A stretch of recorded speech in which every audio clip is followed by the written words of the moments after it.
We never thought Plarium would do it, but they have. They have brought Ninja back. 3 years after he was first introduced into the game, he is once again available free to all players.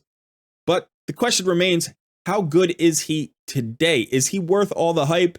There have been 3 years of power creep, 3 years of new champions. We've got mythicals in the game.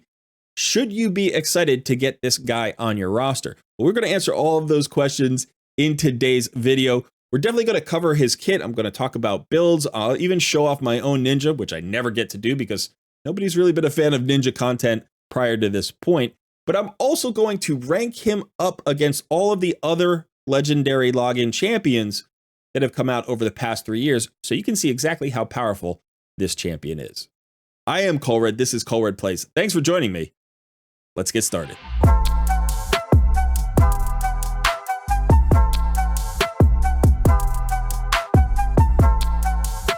Just a quick note here. Siege mode launches in just 2.5 days, and I am encouraging every single one of you, please get in touch with your clan leadership. Now that probably means going to your Discord community because the in-game tools for organizing clans are really weak. The clan chat is awful, and this is a challenge for your leadership. I promise this is the hardest thing that your leadership has ever done in the history of Raid. This just takes more coordination, research, and time for your leadership than anything else. So help them out. First of all, please just check in with them. Ask them what the strategy is, what the plan is. Some clans are going to take it more casually. Other clans are going to be highly organized. So check in. If you're a member of the Colred Plays clan cluster, please come to the Discord community. There are announcements in every clan channel, and we need your involvement to be successful in Siege mode. In addition, if you are not a member of our cluster and you are looking for an active clan who will be involved in Siege mode, come check out the Colred Plays clan cluster. We have 5 clans of various activity levels and progression. So whether you are more casual or hardcore, if you are in the early game, mid game, or late game, we probably have a clan for you. And if we get enough interest, we would certainly happily add a 6th clan to the cluster, or even a 7th. We would love to grow the community, and it's a great community to just come and hang out, theory craft, talk, get advice from expert players, and you don't have to be a member of the clan cluster to join the community. So definitely consider joining our Discord community. Also, while you're at it, could you please hit that like button and subscribe to the channel? It would really help me out. Thanks so much. Now let's get back to the video. Okay, so here he is, the man himself, Ninja. Now, if you don't know the history of Ninja in Raid Shadow Legends, it's a bit of a controversial topic, and I'll give you just a brief history of what I know about Ninja in Raid. Now, first of all, I started playing Raid kind of early on, maybe like 6 months after launch, and then I stopped playing for about 1.5 years or so, or however long it was. And when I came back to the game, Ninja was the free login legendary. 7 days of login, you got Ninja, everybody could get him. Now, at the time, I didn't know who Ninja was. I didn't come back to the game because of Ninja, but Ninja is a streamer. He's a gamer who streams and apparently very successful. One of the biggest names in streaming in the entire world. Multi-million-dollar contracts with Twitch and swapped platforms a couple of times. So there was that, but he did bring a lot of interest to the game, which I think was Raid's goal, Plarium's goal, and that happened. The controversy arose because he was an exclusive champion. And what that meant at the time is, and this was the first time this happened. Well, first of all, I think it was the first time you got a free login legendary. But after the promotional period, he went away and there was no way to get Ninja for anybody else. You could never get another copy of Ninja. And if you joined the game after Ninja's promotion expired, you could never get access to Ninja. So that was really controversial, and it became an issue for content creators. I was not a content creator at the time. I've only been doing this a year, and this was 3 years ago. But content creators featured Ninja kind of heavily in content for a few months, and then the new players started getting really angry. They couldn't get Ninja, and they wanted to stop seeing Ninja content. He was being utilized in a lot of places because he is such a great boss killer and such a powerful champion that obviously, 3 years ago, accounts were not as progressed as they were. The champion pool was not as big as it is now. So he was a very important champion, even to content creators' rosters. And so content creators had to struggle to find new champions and new team compositions that didn't feature Ninja, or else the viewers would get ticked off. So I personally haven't used Ninja in any of my content, I don't think, unless I did it accidentally, because of that reason, because nobody could get Ninja anymore. So I didn't want to highlight a champion that was literally inaccessible to everybody who's been playing for the last 3 years or started playing during the last 3 years. I'm actually excited that now I'm going to get to do a little bit of Ninja content because he is a fairly important champion to my roster even to this day. And he does some cool things. And I think he's going to be valuable to some of you players out there. Okay, so that's a little bit of the history of Ninja. If you know more, if you're interested in more, put your comments or questions in the comment area of this video. And we can talk a little bit more about Ninja. But now let's go ahead and look at the champion himself and talk about, what does his kit do? What's his role? How good is he?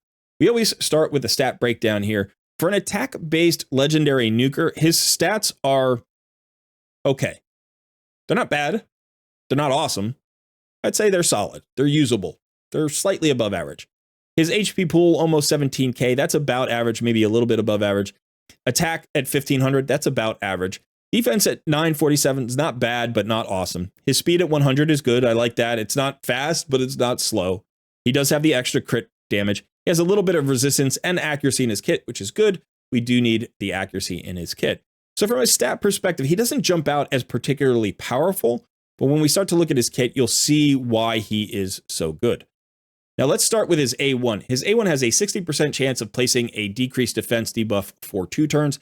That's a decent A1, especially for a boss killer. That means you can bring in your decreased defense on your nuker and you don't have to necessarily worry about it in your team composition. Gives you a little bit more flexibility. There is a little trick with this A1 though.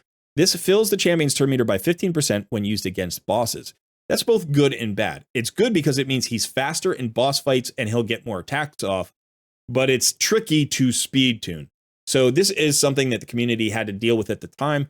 Don't worry, Deadwood Jedi and the Clan Boss Calculator team have definitely worked him out. There are several speed tunes available featuring Ninja for the Clan Boss, and he's tunable. You can definitely tune with him. It's just a consideration. So he's not just going to plug into the spot of any DPS. You have to make sure that his A1 turn meter won't mess things up. And by the way, this can also be impacted by things like counterattacks, ally attacks, and relentless sets, stuff like that. So if you get extra A1s, that can actually make speed tuning a little bit trickier. So just be aware of that. But this is probably the trickiest part of his kit, and the rest of his kit just looks badass, to be honest. Okay, so his A3 is a 3-hitter. Each hit has a 100% chance of placing an HP burn debuff for 3 turns. And you're like, why does he need 3 100% chances to place HP burns, right? Well, it is random, so if you're attacking a wave, it could land 3 HP burns against 3 targets. That's not as good as an AoE HP burn. But when we get to the second half, you'll see why that's important. This also places a perfect Veil buff on this champion for 2 turns. That makes him harder to target, a little bit more survivable, a little bit extra mitigation, which means that his HP pool and his defense are kind of boosted by that perfect Veil. You don't have to bring in another champion to give him a perfect Veil. Now, when used against bosses, this skill will instantly activate any HP burn debuffs, including HP burn debuffs placed by this skill. So what that means is with 3 hits, he can place HP burns 3 times and activate them 3 times. Each HP burn does 3% max HP damage.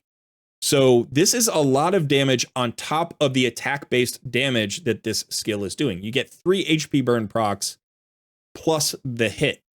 So this is a very, very strong boss killing ability. This is great against bosses with high HP pools. And remember, you're getting both types of damage. So you can build them with crit rate and crit damage and do a lot of direct damage. And you also get triple HP burns each time this fires off. So absolutely phenomenal champion for this skill alone, but it gets better. We have an A3 on a 4-turn cooldown. That's maybe the one downside to this skill, but it's still a very good skill. It has a 100% chance of placing a freeze debuff for 1 turn. Obviously, that doesn't work on bosses, but it works on waves. So you can use them in wave content. And this is a very good skill for that crowd control. So if you don't have a 100% AoE stunner or 100% AoE freeze somewhere else in your roster, Ninja can do that in addition to being decent for wave clear and excellent for boss fights. So if you are looking for a champion for like Doom Tower bosses, this guy can really do good work against most Doom Tower bosses. I might avoid Magma Dragon, because Magma Dragon HP burns are a problem, right? But probably low levels of Magma Dragon, he does so much damage, it doesn't matter. Now, when targeting a boss, this skill will only attack the boss, not all enemies. So it'll go from an AoE to a single target attack, and will ignore 50% of the target's defense, which is awesome. Will also decrease the cooldown of the Hail Burn skill. So this actually goes from a 3-turn cooldown back down to a 2-turn cooldown, which is pretty cool. Now, something about this is this skill means that sometimes it's really good to manual ninja, because imagine that you are up against, say, Spider. If this skill targets the boss, it won't hit any of the spiders. But if you target a spider manually, it will target all of the spiders and the boss. Right now, you won't get the 50% of ignored defense if you do that, but you will get the 100% chance of freeze. So sometimes Ninja's a champion you're going to want to target manually, even if you're running on full auto. Now, finally, there's a passive. This was a new thing at the time. We've seen a little bit more of this over the years because it's very powerful. Escalation is his passive. Increases Ninja's attack by 10% up to a maximum of 100%, and crit damage by 5% up to a maximum of 25%. Each time a single enemy is hit by all 3 of Ninja's active skills in a single round. This effect can occur multiple times against the same enemy. So every boss fight is a single round, right? Like when you're doing waves, each wave is a new round. When you get to the boss, it's just one round. And you'll notice here, like the top part is almost, it doesn't matter because you're not going to get a lot of rounds against wave content. Sometimes you will. But when you're fighting bosses, the increase is bumped up. So it goes to 20% on the attack and 10% on the crit damage. So on crit damage, you only need 3 cycles. And on the attack percentage, you only need 5 cycles. So if you can fire off all 3 skills 5 times, you're going to have a maximum of 100% additional attack and 25% additional crit damage. So he's going to hit very hard. Remember that attack number we were talking about seems kind of average? All of a sudden, it doesn't seem that average because this is going to double up to over 3,000 attack. So that's a pure 100% damage increase. And then the crit damage, 25% crit damage, is also 25% increase in damage. So ton of extra damage. Now, this is nice for a bunch of reasons. One, it means you don't have to worry too much about his attack percentage, like in his build. So you can put an HP percentage chest piece on him. You can use an accuracy banner. Remember, he does need accuracy for those HP burns. So you can make him a little bit more survivable, put some of those stats into accuracy and not worry about his attack number all that much. Because even if he's just working off of, 3,500 attack or 3,200 attack or something, like a kind of a mid-range level of attack, he's still going to double that through this ability against most bosses. So absolutely great champion for boss killing.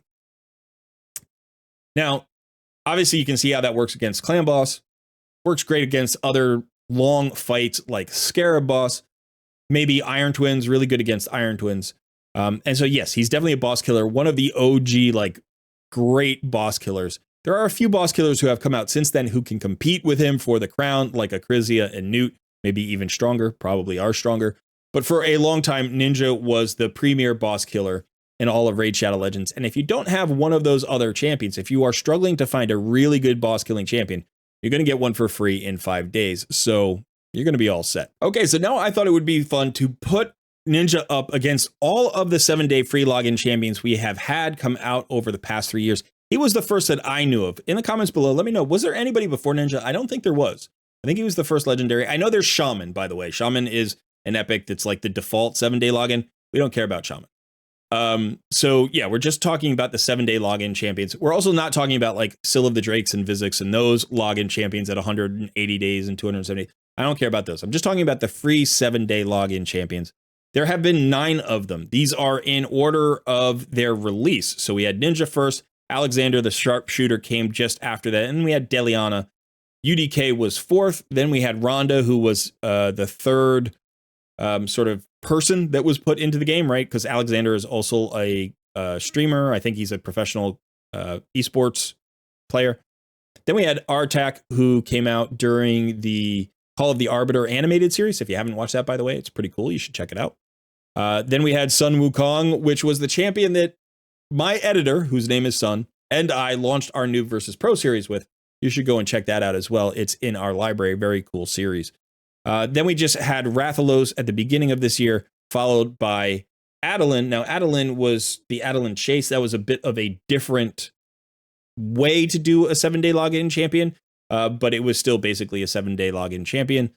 So these are the 9 champions that we're going to be measuring today. And again, remember, this is sort of for fun. I'm going to give you my impression, just in case you have some of these champions and you want to compare them to Ninja in terms of power. We're going to start off with Ninja and just get him on the board, and I'm going to put him in the S tier. We will rank everybody in not just tiers, but in the tiers themselves. So I'm going to give you literally a 1 through 9 ranking. Again, it's just my opinion, but we're going to start by putting him in the S tier because that's where he started off, right? When he came into the game, he was the premier boss killer in the game, and he started off as S tier. We'll see if that changes. Now, right after Ninja, they introduced Alexander. I want to say this about all of these champions, starting with Alexander. They're all usable. If you got any of these champions, you could have built them, maxed them out, and gotten value out of them. So I want everybody to take this with a grain of salt. I'm not saying any of these champions are really bad, but there was a significant drop off from Ninja to Alexander. Another archer, another, gamer put into the game, but very different outcome. One of his unique aspects was he had some buffs against like Ogrins and Orcs, but people found out that that's not very useful.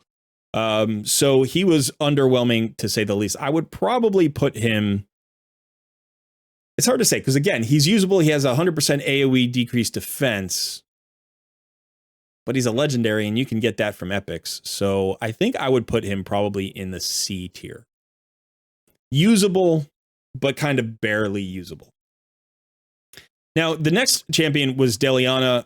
I don't think Deliana is a real person. I don't think there was any kind of, person that was modeled after, maybe an employee at Plarium, who knows.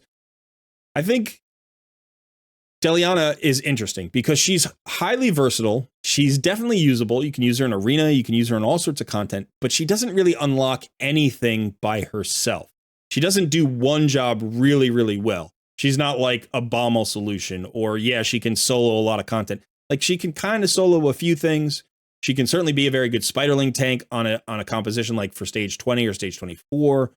But a good champion, not amazing. She's still annoying in arena. Usable, better than Alexander. I would say probably a B tier champion. Then we had UDK. When UDK came out, it was a lot of fun because, Death Knight was the character in a lot of the Raid Shadow Legends commercials, like TV commercials and stuff like that, and a lot of humor built in. And so there was a lot of mystery and fanfare about this ultimate Death Knight character. And then he came out, and he was a very different character than Ninja. He went into arena right away and became an absolute menace. It kind of messed up the game for a few months, to be honest. He was such a problem and so disruptive, and everybody had him. And so he was a huge headache. So there was a lot of hate for Ultimate Death Knight, but there's also a lot of love for Ultimate Death Knight. And to be fair, I think he is an extremely good tank. He's got a really cool passive that blocks a hit from anybody else. A single target hit, he just absorbs it. And so he can be used very effectively in arena, but he can also be used in other places. Pretty good in other content. He doesn't speed up any progress. That's probably the downside to Ultimate Death Knight and most tanks. They don't really speed up progress. I still think he's S tier. I think he's S tier till this day, but there's still a lot of headaches with Ultimate Death Knight. And again, like, if you got him, you use him. I guarantee you use him. But how much does he push your account is questionable. I don't really know the answer to that. Okay, the next champion we had was Ronda, based on the MMA fighter Ronda Rousey. Cool to have another real person in the game, and this time not a gamer, right? This is more of a celebrity, of an athlete. So I thought it was a cool promotion, a cool integration. And the nice thing about it is they built her to kind of counter Death Knight, right? She has a block passive skill, which turns off Death Knight's passive, making him a little bit easier to deal with. It's not a perfect solution, but it was nice to have a freely accessible solution. She's a good damage dealer. She has some interesting aspects of her kit. She's got a lot of hits, so she's good for Fire Knight. You can still use her to this day. I think she's better than Deliana. She's not as good as Fire Knight or Ninja. She's going to go solidly into the A category for now. You could make an argument for moving her down. She's not like, you could pull her and never build her. And so that's hard to say of an A tier character. Usually I think of A tiers as like most likely going to be built. But I will say that she has a unique kit and she hits pretty hard. She's good. So I would definitely stick her in the A category. Then we got to Artak. Now, Artak is an AoE HP burner. He has all AoEs on his attacks. He's an activator as well. HP burn activation like Ninja, but it's AoE HP burn activation. He is probably to this day the best spider solution in the game, including hard mode spider. That AoE HP burn activation, decrease attack, and his passive where he ramps up his speed and all that just makes him absolutely phenomenal for spider. He's also one of the best solo champions in the game.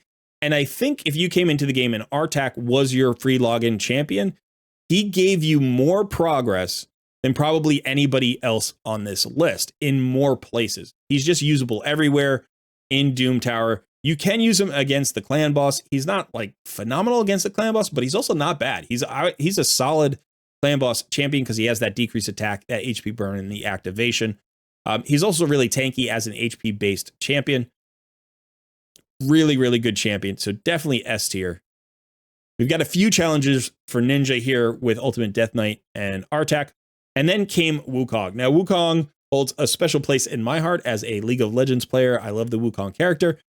My editor, whose name is Sun, shares a name and a kind of a personality type with Sun Wukong here, bit of a trickster himself. So I think a really cool character to bring in and different than Artak, right? This is another arena champion, another nuker, has a buff strip, giving everybody a buff strip and a block debuffs for free. He's also got this revive on death kind of, not revive on death. He just self revives. He has a self revive mechanic, which is really cool for cheese strats. Hits really hard. Very good champion. And I think a clear S tier. Now we get to Rathalos, who was the login champion at the beginning of this year. This is a little bit trickier. I thought about this for a while. And I would say that Rathalos is clearly better than Rhonda in more content. Like, he's good in arena. He's also good against clan boss. He's good against waves. He can be good in a lot of places. Has a cool, passive, interesting kit. But he needs somebody else to empower him. Without HP burns in your roster somewhere, he really becomes average, right? Or maybe just above average. If you pair him with the right champion, he becomes a powerhouse. So to put him on S tier, I'm not sure that I feel like I can do that. Because if you get him, he's not going to turbocharge your account until you get another champion to empower him.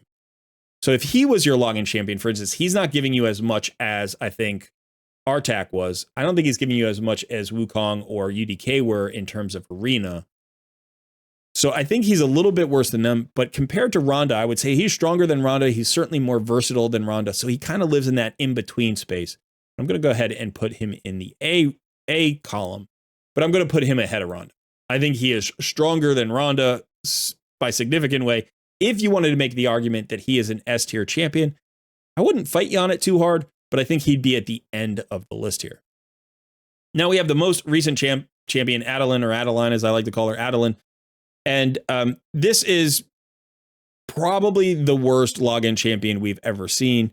Not a great kit, a niche champion who's not even really great at her niche, right? If she were like really, really good at her niche, I would say, okay, maybe we put her up in like the A tier or the B tier. But I think she's got to sit down here in the C tier with Alexander here. I don't think she's a D tier champion. You could make an argument for it.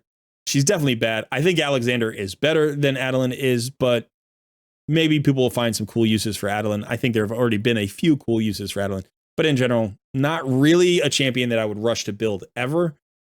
In fact, I would say out of these champions, You could not build Rhonda, Deliana, Alexander, or Adeline and never really feel like you're lacking in your account. I think Rathalos is almost certainly like a 99%. I would build this champion.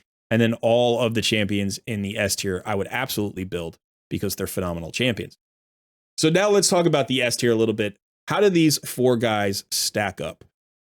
When UDK came out, there was a debate about whether or not he was better than Ninja. I don't think he is. I think Ninja is more versatile, and I think he speeds up your progress a bit better.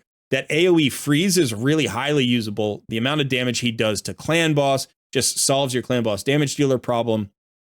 He's also usable in arena. He's not bad in arena. He's not phenomenal in arena. I think that's one of his weaker areas, but having an AoE hit that's pretty strong with it, that freeze, that 100% freeze is certainly good. So I would about split them, but I'd give the edge to Ninja. So I do think we have Ninja above UDK in this spot. Now, when it comes to Artak, I think Artak is in a class by himself. I actually think he is better than all of these champions. So I'm going to move him up into the first spot here.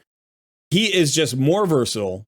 He's easier to build, and he will get more done for you on your account than anything. The one real advantage Ninja has over Artak is that Ninja is a better boss killer.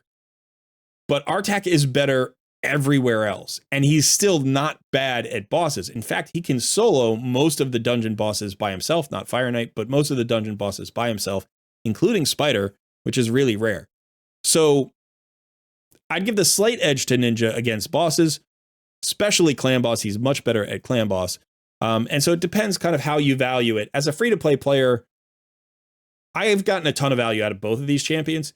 But what's really interesting is I got Artak almost 2 years after Ninja, and I think Artak had a bigger impact on my account at the time than Ninja did. So I have to give the edge to Artak. And then we have the discussion about where does Wukong fall? And I think this depends on how much you love using this guy, how much you use his kit. He is a nightmare in live arena, by the way. You always have to come up against him in live arena. He's great in regular arena. He's really good in a bunch of places. He's good against some bosses. You can create cheese strategies with him. If you like arena, I think he's going to be maybe the most valuable character on this list. If you don't like arena, he's probably the least valuable champion on this list. He does counter UDK. He actually provides 2 different or 3 different counter, like all of his skills counter UDK. So I think in a direct comparison, he matches up against UDK very favorably. I happen to like his kit a lot. I really do love tanks, but UDK is such a headache in arena. I'm going to put Wukong as above UDK. I think it's close, but I think what we have here is Artak for me is the clear winner. I think Ninja is the second best login champion we've ever had, primarily because he is such a good clan boss damage dealer and he really solves that problem. Wukong, awesome for arena, and then UDK, who's just a headache in arena, but very good in a lot of places, and you can certainly get a lot of value out of him. There it is. There is my tier list. Let me know in the comments below if you agree or disagree. Who would you move around? Who do you really hate me for putting in that particular place? Like, you know, maybe there's some Rathalos lovers who really think he should be S tier. And I don't know. Maybe that's true. All right, now let's go ahead and take a look at my Ninja, and I'll show you how I've built him and where I use him. Okay, so this is my Ninja. Now, quick caveat here. I put him into an unkillable clan boss team. I'm going to show you that team in just a moment. And then I basically couldn't tweak him. So he has been in this build, or close to this exact build, for 3 years now. I did, in fact, recently ascend his boots and get him additional speed so I could use him in other content because I've made a Wixwell clan boss team, and so I no longer need Ninja for that in his old build. But I have not really rebuilt Ninja in 3 years. He was the first complete Savage set I actually got on my entire account. And I've built him, I think, decently well, but you can see there are several 5-star pieces, some rare pieces. This is not an overwhelming build, and certainly I think an advanced mid-game player could match this build without too much difficulty. So if we look at the stats, you'll notice I do have the 100% crit rate, only 236% crit damage, which I think is good and was good for me at the time when I built it, but is definitely low now. Like, I think most of my big damage dealers have somewhere between, say, 260 and 310 crit damage. So I don't run too many damage dealers down here at 236. You'll notice I do have 280 accuracy. I picked that number kind of on purpose because that was the accuracy I needed to make sure I hit Ultra Nightmare Clan Boss with all of my stuff. But he could use more accuracy here for the new content for hard mode dungeons, for Centranos and stuff like that, where the accuracy cap is more like 350 or even, higher for Centranos.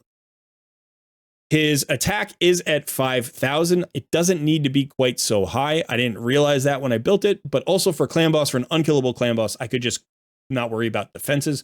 So if I was going to use him in a lot of places, I might drop this down a little bit and get a little bit more defense or a little bit more HP. The HP is not bad. The defense is okay at 2.5k. The speed is right where I would still want it, around 225. I wouldn't mind bumping him up to about 240, 245. But certainly 225 is not slow, even at endgame. I think that's an okay speed for a damage dealer. A little bit of wasted crit here, not a ton, a little bit. What is it, 7% or something? 6%, too much. Now, in terms of masteries, his masteries are pretty easy to get. You can go ahead and just take sort of the traditional offensive abilities. You could consider Cycle of Violence if you're going to use them not against bosses, because then you might get cooldown. But the thing about cooldowns on Ninja is you need to use every single skill in a round once in order to get the escalation. So you don't really care about cooling down any particular skill because you need to use all of them in order to get the most value. Now, I do have a little bit of accuracy here. I've got the Master Hexer to extend his debuffs. Remember, accuracy matters. The length of the debuffs matters. This will allow you potentially to still have an HP burn after you activate all of the HP burns. Also extends that decreased defense. So I wouldn't recommend going down the defense route and getting him counterattack. Remember that his A1 gives him turn meter. That could mess up your speed tune. And in addition, you really need that accuracy to land those HP burns. So I highly recommend the support tree to supplement the offense tree. Now, in terms of his blessing, as far as his blessings are concerned, I went with Phantom Touch. Now, again, I put this on way back when blessings first came out. This is actually not bad. Remember that Phantom Touch adds a hit. And at the time I was using him against Fire Knight, so I wanted the extra hit. But if you have a high blessing here, you could certainly put Brimstone on him. He has the accuracy to land Brimstone, and that would boost the damage. So Brimstone is a very good choice here. You could certainly use some of the other blessings if you wanted. For instance, Cruelty might be a blessing that you would put on him to lower boss's defense if you don't have that on another champion. But I would probably go with Brimstone in most cases, or Phantom Touch here if you're trying to get an extra hit. I will probably switch this to Brimstone in the near future. Now, as far as the souls are concerned, there will be souls released for Ninja. There'll be some way to get souls, perfect souls that they're talking about. If you can get the 4-star soul, 4-star soul is really nice for the extra 38% crit damage for a legendary champion. And if you can get the 5-star soul, then you're going to get that. If you're going for Brimstone, 5-star gives you a smite that is protected and can't be removed, and that is highly useful in Sand Devil's Necropolis if you are using him there. So Sand Devil's Necropolis is one of the primary uses for Ninja. Now, originally, you would farm stage 24 with Ninja, right? The HP burn activation would allow you to really burn through the Sand Devil as quickly as possible. So he's much faster than, say, Walking Tomb Drang, who I use at stage 25. But then they introduced dusts. So now in order to get the dust, you have to farm stage 25 where Ninja is weak affinity. So what happened is a lot of people put him into an affinity breaker set. It's one of the best uses in the entire game for an infinity breaker set.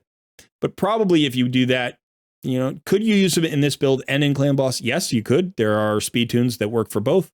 But this is just, if you pair him up with Godseeker and Eerie, this is probably like a 2-minute clear or something like that, maybe a 90-second clear, versus you can see my 4-minute clear with Walking Tomb Drang. Now, I do use Ninja in a lot of places to this day. When I'm trying to clear something fast, I often pull out Ninja just to check it out. This is my fast stage 20 Ice Golem. So when you're doing a fast Ice Golem, you don't care about activating the slams as much, right? You want to just kind of kill the minions and then burn the boss down as fast as possible. I have Lydia here to help stop the revive of the minions, the boss's minions. I've got Seer here to clear the waves. Emic is kind of resetting those skills. And then Ninja is the real boss killer here. So we get the weaken and the decreased defense from Lydia, and then Ninja just burns. Remember that burns don't activate the boss's slam. However, because the burns and the hits happen simultaneously, you may activate the slams with Ninja, but he hits really hard. This helps make this a pretty fast clear for me. I definitely use Ninja in a lot of Doom Tower content. You can see here, I've got him for floor 10 against the Celestial Griffin. The Doom Tower just reset, so I can't show you the higher floors, but I use him against a ton of bosses. He's a really good boss killer, especially if he's strong affinity. I love having him as strong affinity. I don't use him into bosses when he's weak affinity because I don't have him in an affinity breaker set. And without landing his HP burns, he does a lot less damage. So you want him to be at least neutral affinity or strong affinity. So you're basically going to avoid force affinity bosses, but you can use him against any other affinity of boss and he's going to do good work. Finally, I wanted to show you what he does against the Demon Lord. Now, this is my current team. You can see Ninja's not in it, although I do run this version. I run this version, which is not quite as good as my other version. My other version will get like 400 million. This one gets, I don't know, like maybe 200 million, 240 million, something like that. So this does a lot of work against Clan Boss. You can see the Ultra Nightmare Clan Boss is Force Affinity, so I'm not going to run Ninja into this. But I want to show you my old team. This was my old unkillable team.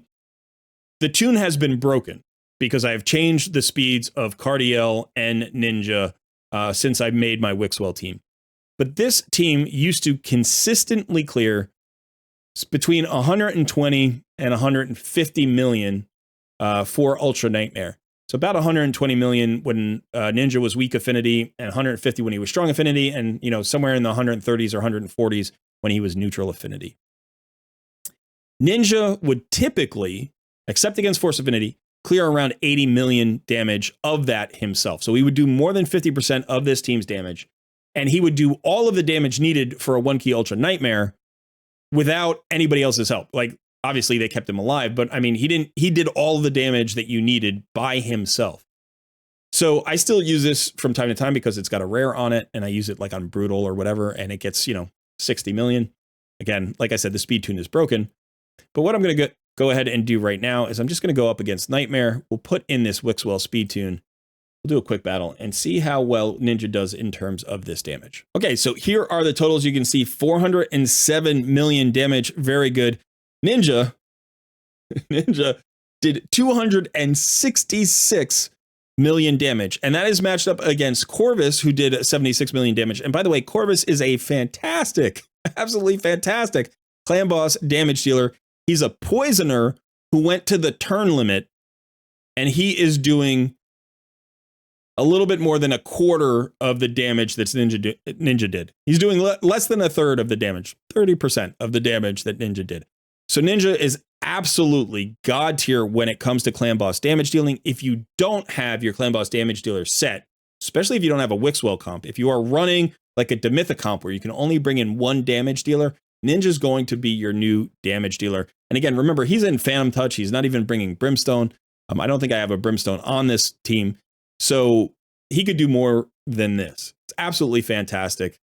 So you're going to be pretty happy to get Ninja on your account. Okay, there it is. That's my video on Ninja. I think he's an absolutely god tier legendary, even to this day, even 3 years after he came out. His passive that just ramps up his damage, his escalation, is so key. You do want to make sure that you're using that. So don't turn off any of his skills in boss fights because he needs all of them to activate that escalation. And it can happen over and over and over again. You're just going to see his numbers skyrocket. Awesome for Clan Boss, awesome for Doom Tower, awesome for Iron Twins, wherever you need him, even Sand Devil's Necropolis or Phantom Shogun's Grove. You can use this guy as your account's primary damage dealer. Let me know in the comments below, if you have Ninja, where do you use him? If you don't have Ninja and you're excited to get him from this free event, let me know where you're planning on using it. All right, that is it for me. Thanks so much for hanging out. Don't forget to check in with your Discord communities for Siege. We really need to increase the communication in order to be effective. I promise you it's going to be worth it. That's it. That's it for now. Thanks so much for hanging out. I've been Colred. I will see you in another video soon.